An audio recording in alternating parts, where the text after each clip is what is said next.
नमस्कार, मैं गुरदीप। आप देख रहे हैं पब्लिक लाइव। आज हम पवित्र धाम गुरु नानक नगरी गुरुद्वारा नानकमता साहब में पहुंचे हुए हैं, जहां इस वक्त हम लोग खड़े हुए हैं। ये बहुत ही एक पवित्र स्थान है जिसको बौली साहब के नाम से जाना जाता है। बहुत समय पहले श्री गुरु नानक देव जी गुरुद्वारा नानकमता साहब में आए थे, तब से इसका नाम नानकमता साहब पड़ा।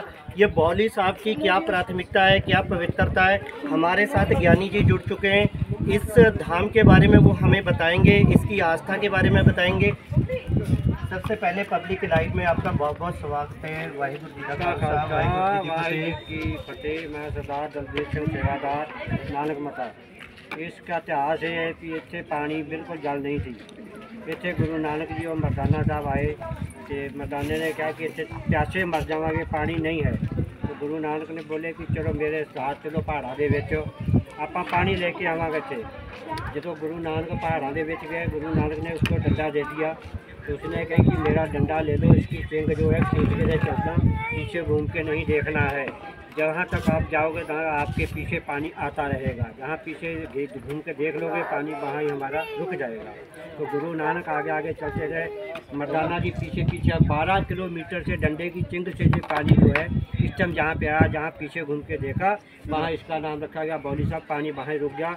ये पूरी ज़मीन नानकमता की थी, इसका सारी मिट्टी निकाल के जो डैम बन गया, इस टाइम इसका नाम रखा नानकमता बौली साहब। वाहिगुरू जी का खालसा। वीर जी, कहाँ से संगत आती है यहाँ पे? क्योंकि बहुत ही ऐतिहासिक गुरुद्वारा है, बहुत दूर दूर से लोग यहाँ दर्शन करने आते हैं। तो संगत जो यहाँ आती है उनकी रहने की क्या व्यवस्था रहती है? यहाँ उनकी रहने की व्यवस्था 60 कमरे बने हुए हैं। लंगर 24 घंटे चलता है, उनको कमरे दिए जाते हैं। और इस यहाँ कोई मतलब पंजाब दिल्ली से आते हैं, अमृतसर से आते हैं, लुधियाने से आते हैं, बड़ी बड़ी दूर से हज़ारों किलोमीटर से संगत आती है। इधर पलिया चले जाओ, लखीमपुर चले जाओ, शाहजहानपुर चले जाओ, लखनऊ चले जाओ, इलाहाबाद चले जाओ, हर जगह से जहाँ पे संगत आती है इसके दर्शन करने की। क्यों मतलब ये दूसरा नंबर जैसे अमृतसर हुआ, उसके बाद दिल्ली आ गई, दिल्ली के बाद में नानकपुरी टांडा आ गया, उसके बाद में नानकमता आ गया। ये ऐतिहासिक गुरुद्वारे हैं। क्या संदेश देना चाहेंगे हमारे चैनल के माध्यम से पूरे देश को कि यहाँ के दर्शन हम भी अपने अपील करना चाहेंगे कि गुरु नानकमता साहब में आप लोग आए, यहाँ पे बौली साहब में दर्शन कीजिए। बहुत ही ऐतिहासिक जगह है। आप हमारे चैनल से क्या संदेश देना चाहेंगे? बहुत अच्छा है, आप भी आए हो, आपका बहुत बहुत धन्यवाद है। क्योंकि जहाँ गुरु नानक आए, गुरु 6वें पातशाह आए, उसके दोनों इतिहास बराबर में लिखे हुए, 6वें पातशाह और 10वें गुरु जी। जैसा कि आप लोगों ने देखा कि गुरुद्वारा नानकमता साहब का एक पवित्र स्थान बौली साहब, जहां इस वक्त हम लोग खड़े हुए हैं, आप देख सकते हैं कि ज्ञानी जी ने कहा कि बहुत दूर दूर से लोग आते हैं। दिल्ली, पंजाब, हरियाणा, राजस्थान, बिहार, बंगाल यहाँ पे आते हैं, आस्था लेके आते हैं, दर्शन करते हैं।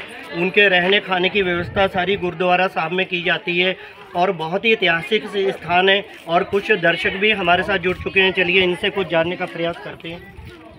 आप कहाँ से आए सर? आप यहाँ पहली बार आए?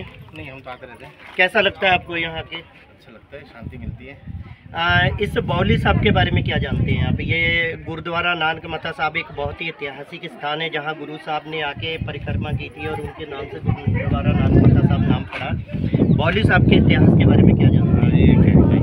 चलिए, आपको सामने इतिहास लिखा हुआ है, आप वहाँ जाके पढ़ा कीजिए। हिंदी में भी लिखा हुआ है, पंजाबी में भी लिखा हुआ है, ताकि हमें इतिहास भी पता चले कि जहाँ हम लोग आ रहे हैं उस आस्था का मतलब क्या है, वो ऐतिहासिक जगह है तो उसको किस तौर पे पूजा जाता है। आप वहाँ भी जाइए। चलिए, जैसा कि आप देख सकते हैं कि बहुत ही ऐतिहासिक जगह है गुरुद्वारा नानकमता साहब का ये पवित्र स्थान बौली साहब, जहां हम लोग खड़े हुए हैं, लोग दर्शन करते हैं। और जैसा कि ज्ञानी जी ने बताया कि यहाँ पे जो बाबा जी हैं, जैसे पानी उन्होंने कहा था पीछे मुड़ के नहीं देखना, जैसे ही उन्होंने पीछे मुड़ के देखा तो पानी वहीं रुक गया, तो वहीं उनका नाम बौली साहब के नाम से पड़ गया। आप इसको इतना पवित्र स्थान है, दूर दूर से लोग आते हैं, आस्था लेके आते हैं, अपनी मनोकामना लेके आते हैं और यहाँ दर्शन करते हैं, उनकी मनोकामना पूरी होती है। ये एक अपनी जो आस्था का विषय है, जो हमारी आत्मा, हमारी आस्था से जुड़ा हुआ है।